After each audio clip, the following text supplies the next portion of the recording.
Hello people, my name is Sho and welcome to another episode of Game Things. It is that time again. Apex Legends Season 13 called Saviors will be launching on May 10, 2022. The map Stormpoint will receive some quality of life adjustments and tweaks, and the biggest of all would be 1. A new point of interest called the Down Beast, which is an area for high tier loots, and if the name didn't give it out already, the area is surrounded by a Down Beast. Number 2 is the IMC armories, where players will be able to obtain loot by fighting waves of specters. Being third party inside the armories doesn't seem to be a thing, as the armories will be locked after players enter, but once the looting phase is done, that is a different story. Also, I'm not entirely sure, but correct me if I'm wrong, these armories seem to be able to scale through the game, meaning entering the armories in early, mid, and late game will definitely reward the players with different tier of loots. Now then, the show of Season 13 is of course the new defensive legend, Newcastle. Now, they just need to add a new character called Sunderland and I'll consider playing this game again. Anyways, I digress, just some football stuff. And back into it, Newcastle's passive skill is a wrist-mounted revive shield able to protect himself and companions from incoming fire while he revives.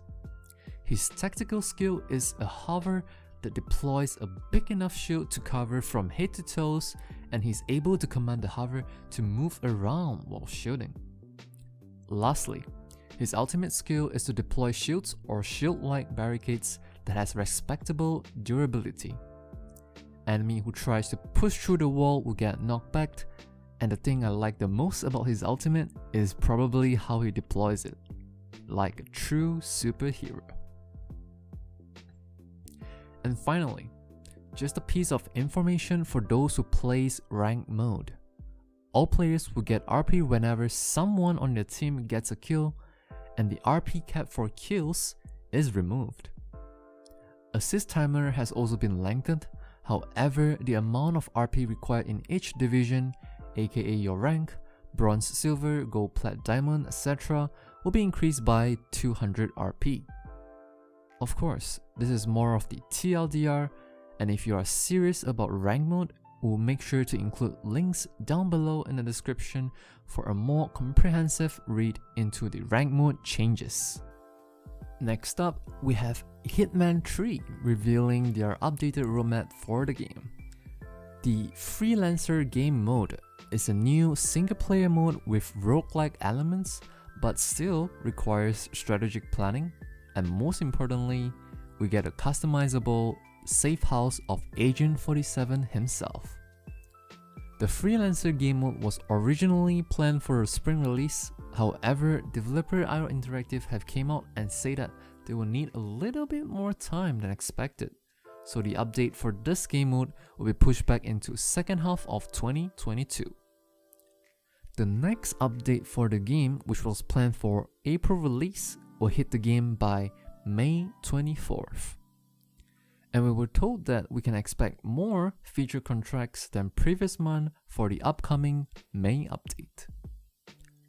Also, the initially called Rocky map is now named the Ambrose Island and will be available free to the players in the month of July 2022.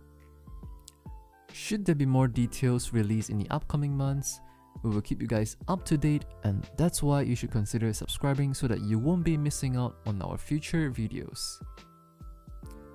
Another thing that I like about every episode of Game Things is the inclusion of the Flash News section. It is quick and fun, just like eating an ice cream. A prequel for the Mafia series seemed to be in early development. Unlike its prior title Mafia 3 that runs on Illusion Engine, the said prequel will be delivered using Unreal Engine 5. The biggest part of the reason seemed to be pointing at the departure of multiple higher level management from the video game developer studio Hangar 13. and the current studio head of Hangar 13 at Brighton, Nick Baines, will be taking over as the studio head of Hangar 13 as a whole. For now, I'll be patiently waiting for the day where the prequel takes over my wallet to come. Prior to this, I believe we have not covered a whole lot of MMORPG games in this channel, but I'll give this a mention. Lost Ark's first Legion raid is dropping later this month, and players will need to be at item level 1445 to attempt the normal difficulty of the raid, and at item level 1445 to attempt the hard difficulty of the raid. For those who are asking themselves, why should I care? Well, Vultan is the first Legion raid to be introduced into the Western version of Lost Ark. Legion raids are basically a difficult team-based activities that requires teamwork to play out and counter the monster's unique skills, abilities, and mechanics. In other terms, this is the endgame content of Lost Ark. So if any one of you hasn't tried the game and kind of feel like getting into one MMORPG, perhaps try taking a peek at this upcoming content releasing in May 2022 to see if you think it is worth your time to grind. Rocket League is finally bringing back its in-game voice chat function with some new tweaks and upgrades. Players will see the voice chat functionality up once the patch is made available on May 9th. I believe for players who really plays a ton of Rocket League should have already found their alternative for voice chatting, but hey, it is a welcoming feature to bring back nonetheless. Just this time, be nice, be respectful, although for me, I probably won't consider turning it on, and even if I do, I'll have all my teammates muted. This is to the fans of Prince of Persia. The development of Prince of Persia: The Sands of Time remake will now be in the hands of Ubisoft Montreal. No specific release dates were given as of now, so all we can do is to wait patiently. The Prince of Persia franchise is one of the classic games that I believe many have at least played once. So surely, Ubisoft would not screw this up. Or will they? Up next, we have our game releases of the week. Eiyuden Chronicles Rising is now available on the PlayStation 4 and 5, Xbox One, Series X and Series S, as well as PC. This is a 2.5D action-adventure RPG that hit home for many who loves side-scroller games. Embarking an adventure starting with CJ, initially to seek for treasures, then slowly unfolding the stories behind the struggling town, encountering friends and foes as you explore. The game looks amazing, and it doesn't cost you a Jeff Bezos to play the game at a smooth 60 frames per second, so be sure to check it out.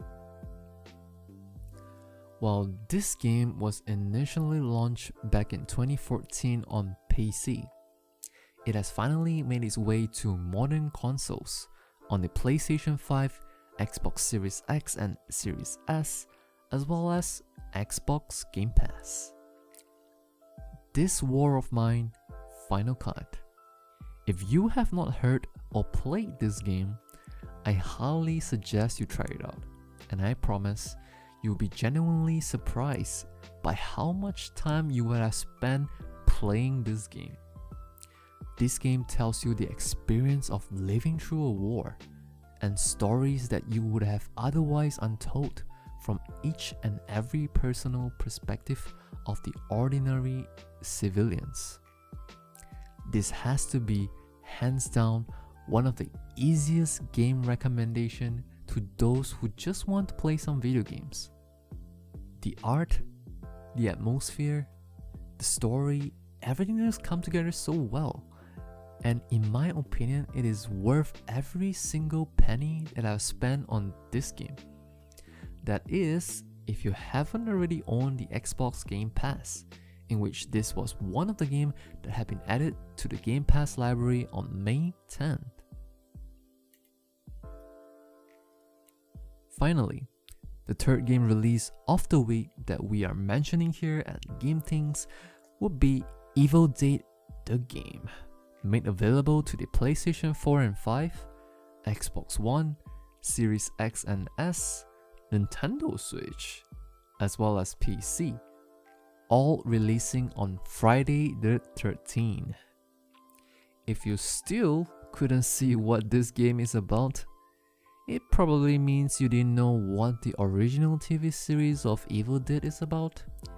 Evil Dead the Game is a multiplayer, co-op survival where survivors will start by dropping off a plane and start looting for gears, weapons and mats to combat against the demonic forces who will try to stop or at least slow down survivors' progression of completing the objectives, in which in the initial goal is to collect pieces of map, and from there it is just by completing objectives after objectives.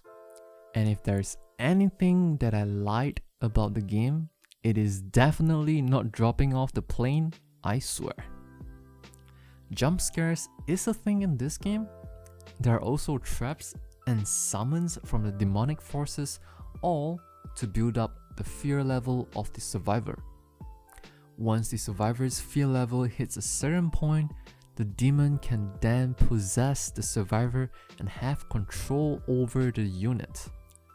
The demon-possessed survivor can be cured by expelling the demon within with the help of other survivors, in which they will have to give a good smacking. And all these does make it sound like demons have an upper hand, but each survivor belongs to their own class, and each of them do have their unique abilities as well as skills that can be acquired by playing the game, earning your spirit points, and spend them. This is basically the grindy part of the game, and for those who have played Dead by Daylight should be no stranger to this. I have definitely gone overtime on this, but if you ever feel burnout from playing Dead by Daylight, but still want to have a similar type of game to spend your time with, definitely check out Evil Dead the Game, again releasing on this Friday, May 13. And I know, I did just say that I have spent a little more time than usual going through the game releases of the week, but there will always be time for free games. For this week's free games, you can claim yourself a copy of Yoden Valhalla Edition, as well as a copy of Prey. That is some great offerings in my humble opinion, and you can claim them starting May 12th, with the offer lasting until 19th of May. And with that, we have finally reached the end of the episode. Be sure to give this video a like if you like what we do here, subscribe and hit that notification bell to make sure that you won't miss out on our future video releases.